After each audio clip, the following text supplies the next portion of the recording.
RERA में project register होने के बाद अगर आप ये मानते हैं कि प्रमोटर ने अपने और अपने प्रोजेक्ट के बारे में सब कुछ रेरा के पोर्टल पर बता दिया है, तो आप बहुत बड़ी गलतफहमी में जी रहे हैं। जी हाँ, हम आपको बताएंगे कि रेरा में रजिस्टर्ड प्रोजेक्ट होने के बाद भी प्रमोटर आपसे ऐसी कौन सी जानकारी छिपा लेता है जो आपको और रेरा दोनों को जानना बहुत ज़रूरी है और पब्लिक डोमेन में होना चाहिए। जी हाँ, रेरा में रजिस्टर्ड प्रोजेक्ट में जम्मू यही माना जाता है कि प्रमोटर की सारी डिटेल पोर्टल पे है और प्रोजेक्ट से जुड़ी सारी इन्फॉर्मेशन आप देख सकते हैं, वेरीफाई कर सकते हैं और आप उसे सही भी मानते हैं। लेकिन रेरा में आज भी एक कमी है, जो ये है कि प्रोजेक्ट के अलावा वो प्रमोटर के और उसकी दूसरी कंपनी की कोई जानकारी रेरा में नहीं होती है और कोई उसे नहीं देख सकता। यानी प्रमोटर अपने सेहत की जानकारी नहीं देता रेरा को।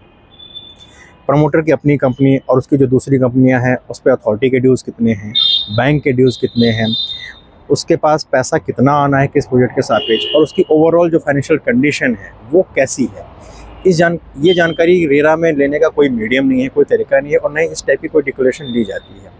जिससे एंड ऑफ द डे यही होता है कि प्रोजेक्ट की सारी जानकारी रेरा में होती है, बट प्रमोटर की सिर्फ लिमिटेड जानकारी रेरा के पास होती है और वही पब्लिक डोमेन में दिखती है।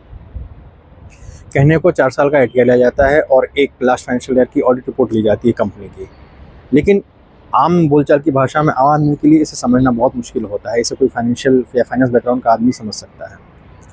इसलिए कहीं ना कहीं रेरा को एक ऐसा मॉडल बनाना पड़ेगा जिसपे कि प्रमोटर की जानकारी मिल सके, लोगों को पहुंच सके, वो जान सके कि प्रमोटर की सेहत कैसी है।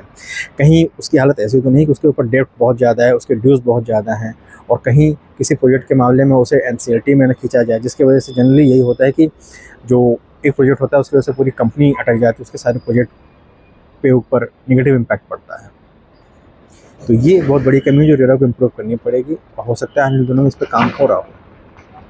अगर आपको जानकारी अच्छी लगी हो तो हमारा चैनल सब्सक्राइब करना ना भूलें और हमारे पेज को फॉलो कर सकते हैं ऐसी और भी अच्छी इन्फॉर्मेशन के लिए। धन्यवाद।